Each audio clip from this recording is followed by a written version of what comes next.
Hey, it's Ramsey Dewey over here in Shanghai, China. Welcome to another edition of Q&A with the Coach. Today we have a question that comes from Rediscovering Reality Grants... Okay, I want to know how that phrase finishes. Anyway, Rediscovering Reality says, what are your thoughts on the metaphysical effects of training yourself in martial arts skills? For instance, if someone is trained to the point where they can kill someone quickly and easily with their bare hands, then that energy attracts the sort of attention that requires that you use it. Same as carrying a gun in your pocket. The energy of the gun attracts muggers and attackers that wouldn't have materialized without it being there. I have my own observations and conclusions, and I know a lot of pacifist characters that think along those lines. I was interested in your perspective being a fighter with a philosophical awareness of your game. Okay.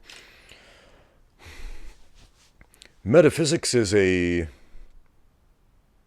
interesting field of thought because there are so many radically different interpretations of what it all means. Metaphysics is basically everything outside of the realm of established science that we can observe to some degree, but not observe repeatedly or consistently enough to make a valid theory or hypothesis about or substantiate any claims about.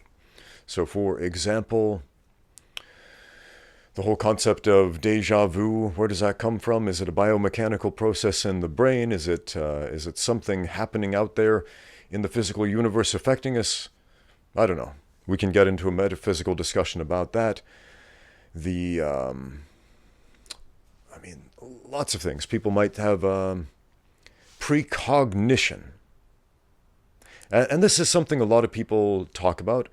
Like they might say, well, I experienced a precognitive event, meaning I either felt or saw or envisioned this thing happening and then it happened.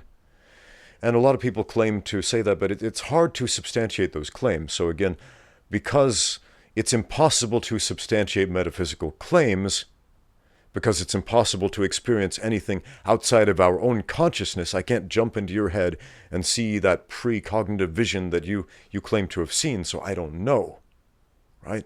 But if enough people chime in and say, well, I did experience that. That was something that I experienced consciously, then we can choose to ignore it, or we can choose to pay attention and ask some important questions about that, right?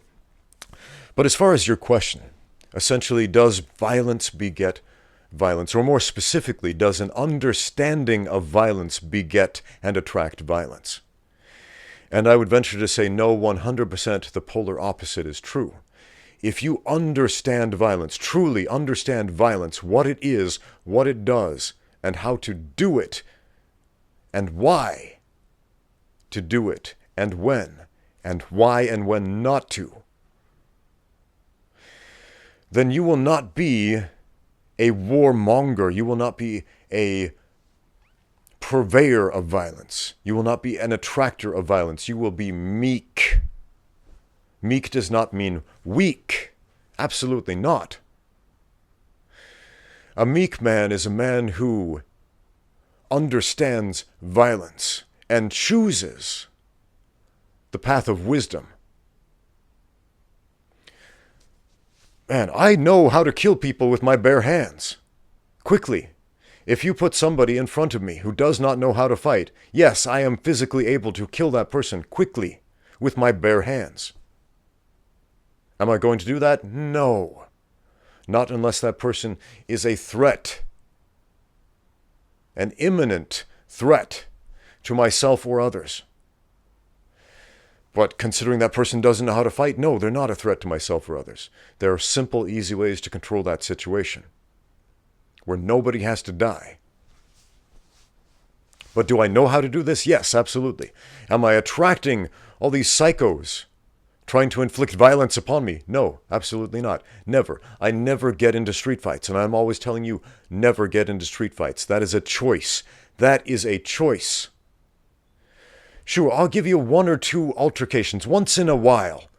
Once in a while, we may be confronted with a situation we did not choose. we might experience an attack or an assault at no fault of our own.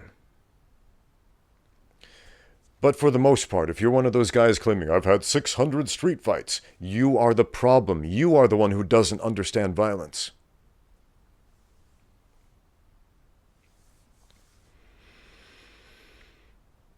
What does it mean to understand violence? It means to understand what violence does.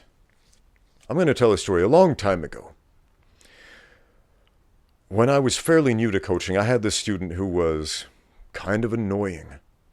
Bless his heart, he's a friend of mine now, but he was kind of annoying, and he would ask these the most obnoxious, annoying questions, and he was just really, really lazy in the gym, and he would always ask to spar me. And of course I spar with everybody, and I would go really gentle with him, try to help him to learn. But he would always take his fingernails, his long fingernails, which he wouldn't clip, and he would start scratching up my face and scratching up the back of my neck. And one day, it just triggered my anger. And I picked him up and I slammed him. And I really shouldn't have done that, because I knocked him out cold. And immediately, the consequences of that violence set in on me, and I was like, oh man, why did I do that? And he's out cold, and he came to, fortunately, without any serious injuries, but it could have been so much worse. Imagine having that weighing on your soul, weighing on your heart. Oh man, I just killed my own student because I got mad because he scratched me. That's stupid. I understand violence much, much better now than I did once.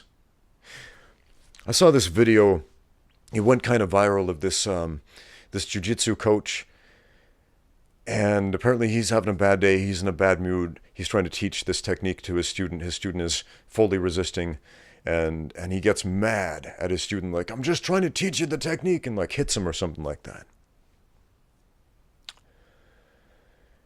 And I'm not condoning at all what he did. I do understand why it happened, because that is the process our minds go through. When we're having a rough day, when we're having a tough time, and when things aren't going our way, we tend to want to lash out with violence.